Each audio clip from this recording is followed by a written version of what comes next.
बिस्मिल्लाहिर्रहमानिर्रहीम। अस्सलाम वालेकुम। अमेरिका ने आज यमन से बदला लेने के लिए अपने ड्रोन्स को भेजा है, अपने जहाज़ों को नहीं भेजा। आपको पता है कि आज निवातम एयर बेस हिट की है और उसके बाद से खलबली मची हुई है और अजीब सूरत हाल है कि इसराइल ने कोई बात ही नहीं की कि हमारे यानी मुल्क में एक निवातम बेस पर F-35 जहाँ पड़े हैं वहाँ पर आकर एक मिसाइल लगता है और क्या बना क्या नहीं, चुप है अभी तक।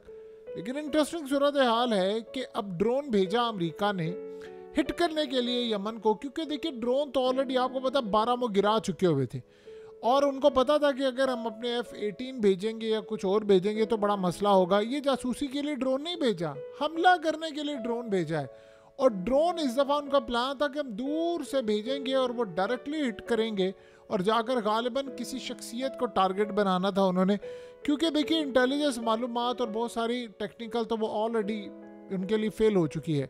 उन्होंने असल में ड्रोन भेजा और इस दफ़ा उन्होंने एडवांस वर्जन भेजा और आप अंदाज़ा करें कि क्या हुआ है। उसको चंद सेकंड्स के अंदर अंदर यमन के हौसियों ने गिरा दिया है और इतनी तबाही मचाई है इजराइल के लिए और अमेरिका के लिए। अमेरिका को तो पैगाम गया है, असल में तो अमेरिका इस वक्त बना हुआ है इसराइल के लिए एक मोहरा। लेकिन जो सूरत हाल पैदा हुई है वो बड़ी इंटरेस्टिंग है कि उन्होंने जैसे ही ड्रोन एंटर हुआ वो हिट करने ही लगा था, इन्होंने उससे पहले उसको हिट कर दिया। अमेरिका ये बात भूल नहीं पा रहा और जो सबसे ख़तरनाक सूरत हाल है वो भी इस बात को देख रहे हैं कि ड्रोन्स उड़ कहाँ से रहे हैं। क्या कोई इस्लामिक कंट्रीज़ इनको यानी वहाँ से उड़ा रहा है? क्योंकि ऐसा तो अभी बज़ाहिर नज़र नहीं आता कि वो किसी भी एयरक्राफ्ट कैरियर से उड़कर आ रहे हैं। बहरहाल ड्रोन एक लंबी फ़्लाइट भी ले सकता है, लेकिन इस सूरत हाल के अंदर अमेरिका को भी ये बात समझ नहीं आ रही कि हम यमन का मुकाबला कैसे करें। क्योंकि देखिए आप बार बार ये को अपने बॉम्बर्स और ये चीज़ें भेजने से तो आप रहें।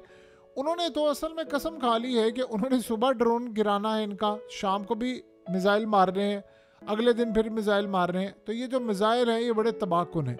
तो इस सूरत हाल के अंदर इन्होंने तो किसी सूरत इनको नहीं छोड़ना। एक बात तो ये अच्छी तरह आप समझ लें कि मिसाइलों को वो करने जा रहे हैं भरपूर लेवल पर हिट। उधर आप ये देखें कि अभी यमन का महाज इतना गर्म हुआ है कि वहाँ पर सड़कों पर लोग आए हुए हैं इसराइल में और शदीद गुस्सा उनको चढ़ा हुआ है कि आपने लेबनान की जंग बंद की है, हमारी जान छुड़ानी थी, तो उसके बाद अब यमन हम पर सुबह से लेकर रात तक मिसाइलें मार रहा है। यानी आप ये देखें कि रात को जब वो सो रहे होते हैं तो मिसाइल ऊपर से आते हैं, आप उनका हशर उनका लेवल का अंदाज़ा लगा लें फिर उन पर क्या तबाही होती है।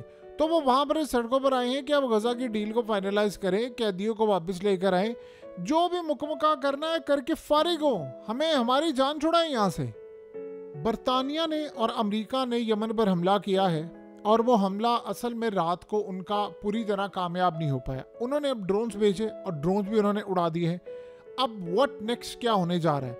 देखिए सबसे बड़ा मसला उनका ये है कि एयरक्राफ्ट कैरियर जब उनके करीब आता है तो वो एयरक्राफ्ट कैरियर को हिट करते हैं और इन्होंने एयरक्राफ्ट कैरियर दूर ले गए हैं। अब उनके पास अगर तैयारे लेकर जाते हैं तो फिर ख़तरा ये है कि कोई इनके जहाज़ तबाह होंगे। तो एक ही रास्ता बचा हुआ था कि वो ड्रोन से मारे। ड्रोन्स और इस दफ़ा एडवांस वर्जन भेजा है। ये असल में पूरी कोशिश कर रहे हैं कि हम किसी तरह जैमर्स का भी इस्तेमाल करें, जैमिंग करें वहाँ पर। आज ईरान ने एक ऐलान किया है जब निवातम बेस को इन्होंने हिट किया है। उन्होंने कहा कि अन करीब आप देखेंगे कि यमन इतनी बड़ी विक्ट्री हासिल कर लेगा कि सारे देखते रह जाएंगे। यमन की पावर का अंदाज़ा होगा और अल्टीमेटली आपको नज़र आएगा कि अमेरिका, बरतानिया और इजराइल का यमन अकेला मुकाबला कर लेगा। देखिए बज़ाहिर आप ये बात सोचें तो ये बड़ी नामुमकिन सी लगती है। अब असल में अमेरिका, बरतानिया और इजराइल ये प्लान कर रहे हैं कि उन्होंने यमन पर एक करना है स्ट्राइक होगा जॉइंट, यानी जॉइंटली स्ट्राइक करना है। अगर इन स्ट्राइक यानी इस सारी सूरत हाल के अंदर उधर से पता ये चले कि तैयारे आए हैं हिट करने के लिए और पता ये चले कि उधर से उन्होंने हिट कर दिया है, क्योंकि देखिए अब निवातम बेस को एक दफ़ा आपने हिट कर लिया है तो कोई इस बात की गारंटी है कि अगली मर्तबा जो वो वार हेड मारे वो कितना ख़तरनाक हो? क्या इस बात की गारंटी है कि वो न्यूक्लियर वार हेड का इस्तेमाल नहीं करेंगे? कुछ भी हो सकता है और किसी तरह की सूरत हाल भी हमें देखने को मिल सकती है। ईरान को असल में पता है कि यमन के पास मिसाइल कौन से हैं। इसराइल ये समझता है कि जो ईरान ने पिछली दफ़ा हमले में मिसाइल मारे थे हम पर, वही मिसाइल असल में इस वक्त इनके पास मौजूद हैं और उन्होंने यमन को दिए हैं कि आपने इजराइल को हिट करने हैं। अब आप ये समझ लें 2 मिनट के लिए कि अगर वही मिसाइल यमन के पास आ गए हैं तो आप फिर समझ लें कि इजराइल अपनी खैर मनाए, क्योंकि ईरान ने तो एक दफ़ा हमला किया, इन्होंने डेली बेसिस पर हमला करना है। और वो जो स्पीड है वो सारी की सारी इतनी खतरनाक स्पीड है कि कोई डिफेंस सिस्टम रास्ते में आएगा वो उसको रोक नहीं सकता। अभी भी आप ये सोचें कि किसी ने सोचा था कि यमन वो 2000 किलोमीटर दूर से मिसाइल मारेगा और वो सीधा जाकर इजराइल के अंदर हिट करता रहेगा। यमन असल में इंटेलिजेंस मालूमात इकट्ठी कर रहा है इस वक्त। ये टारगेट करना चाह रहे हैं कि जहां पर अमेरिका और इनके यानी पूरी तरह जो सामान आ रहा है, असल में अब वो पूरी कोशिश कर रहे हैं कि समंदरों के अंदर से इनको हिट किया जाए। और समंदरों में हिट करने का तरीका ये है कि आप कोई अपने ड्रोन बोट्स और किसी भी तरह से भेजें जो हाइफा पोर्ट पर जाकर इनको हिट करे, या आपके पास कोई ऐसी स्ट्रेटजी हो कि आप इनकी पोर्ट को हिट करें। देखिए, मुसलमानों में या इस्लामिक कंट्रीज़ में जो सबसे बड़ी बात और मिस्टेक हमेशा से रही है कि वो टेक्नोलॉजी में आगे नहीं, ये मोहताज रहे हैं, तो अपने तैयारे उनके पास नहीं थे। ये सिर्फ वाहिद एक ईरान की ताकत थी कि जिन्होंने फिर मिसाइलों पर फोकस किया, मिसाइल बनाए हैं, और आज ये सूरत हाल है कि उनके मिसाइल काम करें, जबकि उनको जेट्स की भी ज़रूरत है। अब सबसे बड़ा मरहला और चैलेंज ये है कि क्या यमन के ऊपर जब ये हमला करने के लिए आएंगे तो वो उनको कितना रोकने में कामयाब रहता है, और ये सबसे ज़्यादा मुश्किल सूरत हाल होगी। इसराइल को लग रहा है जो निवातम बेस के ऊपर हिट हुआ है ये ईरान के पास इसकी सारी मालूमात थी, और ईरान की मदद पूरी तरह सैटेलाइट से रूस की जानिब से हुई है। इसीलिए तो आप ये देखिए ना कि सारी सूरत हाल में एक नया पेंडोरा बॉक्स जो खुला हुआ है उसका अभी तक किसी को समझ नहीं आ पा रही। जो आज़रबाईजान का एक जेट आता है, एक यानी एक एयरक्राफ्ट है, कमर्शियल फ़्लाइट थी उसकी, और ये कमर्शियल फ़्लाइट बुरी तरह हिट हुई है। यानी वो सारे का सारे इल्ज़ाम लगा रहे हैं कि रूस का मिसाइल हिट हुआ है, जबकि रूस ने कहा है कि हमने तो हिट नहीं किया। इस सूरत हाल में उन्होंने इसका नाम यूक्रेन पर लगा दिया है, और आज़रबाईजान आपको पता है वो भी अभी तक खामोश है। तो कुल मिलाकर ये सारे फंसाने की भी ये कोशिश करें, और ये मामला बड़ा ख़तरनाक हो रहा है। आप ये सोचें एक मिनट के लिए कि जिस तरह ये आज़रबाईजान का तैयारा तबाह हुआ है, अगर ये टेक्नोलॉजी यमन या किसी और के पास आना शुरू हो जाए, या इसका इस्तेमाल कोई दूसरे मुल्क करना शुरू कर दे, तो फिर सूरत हाल कितनी ज़्यादा ख़तरनाक हो सकती है। डोनाल्ड ट्रंप को जब ये सारी सूरत हाल बताई गई है कि ये देखिए आपके F-18 भी तबाह हुआ है और उसके बाद आपके ड्रोन्स तबाह हो रहे हैं, तो आपको पता है कि सूरत हाल में उसने इतना स्ट्रांग रिएक्शन दिया है।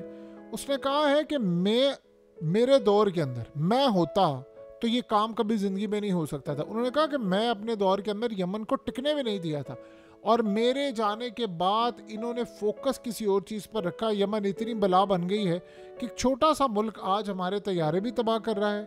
आज मुकम्मल तौर पर देखिए, इन्होंने अमेरिका के अंदर कहा कि फ्रेंडली फायर के अंदर ही सारे का सारा काम हुआ है, और आपको पता है ट्रंप एडमिनिस्ट्रेशन के अंदर जितने भी लोग हैं वो तो पूरी तरह इस थ्योरी को रिजेक्ट करते हैं, वो इसको मानने को तैयार नहीं।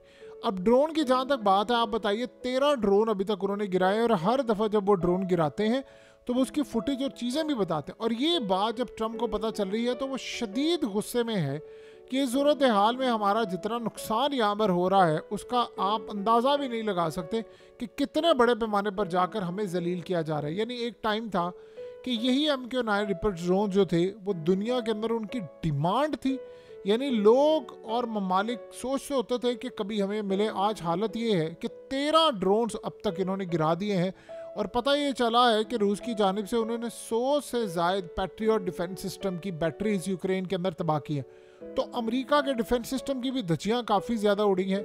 और सबसे बढ़कर अब जो नेक्स्ट टारगेट होगा वो है थाड का। और थाड को जिस तरह यमन टारगेट करना चाहता है, वो ईरान की इंटेलिजेंस, ईरान के मिसाइलों, रूस की इंटेलिजेंस और रूस के मिसाइलों के बगैर नामुमकिन है। अब ये ना हो इस सारी सूरत हाल में अमेरिका में हमको ऐसा सीन भी देखने को हमें मिल जाए कि उधर ट्रंप का हलफनामा, यानी अब वो हलफ उठा रहा है और एक आध दिन उसमें रह जाए, तो पता ये चले कि अमेरिका के डिफेंस सिस्टम को आखिरी कारी जरबी लगी और थाड को भी तबाह कर दिया गया है। क्योंकि थाड एक वाही चीज़ है जो अमेरिका का न्यूक्लियर प्रोग्राम भी इस वक्त मुकम्मल तौर पर मॉनिटर करता है। अब आप ये अंदाज़ा करें कि रूस और यूक्रेन की जंग छिड़ी हुई है, और वहाँ पर रूस में जो रशिया के पहले तो पुतिन की जानिब से इनामात दिए गए थे, अब उसके बाद इनामात आ रहे हैं वहाँ के जो बिलियनर्स हैं, वो कह रहे हैं पायलट्स को कि जो बंदा F-16 गिराएगा अमेरिका के, या अमेरिका के जेट्स जो यूक्रेन के अंदर हैं वो उसको इतना पैसा देंगे कि वो अगले 4-5 साल आसानी के साथ खाता रहेगा।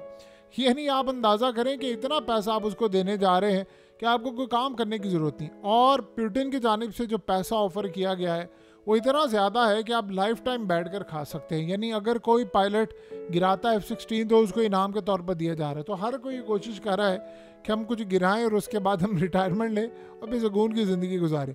ये जंगें इस वक्त बड़ी अजीबो गरीब रुख पर जा रही हैं।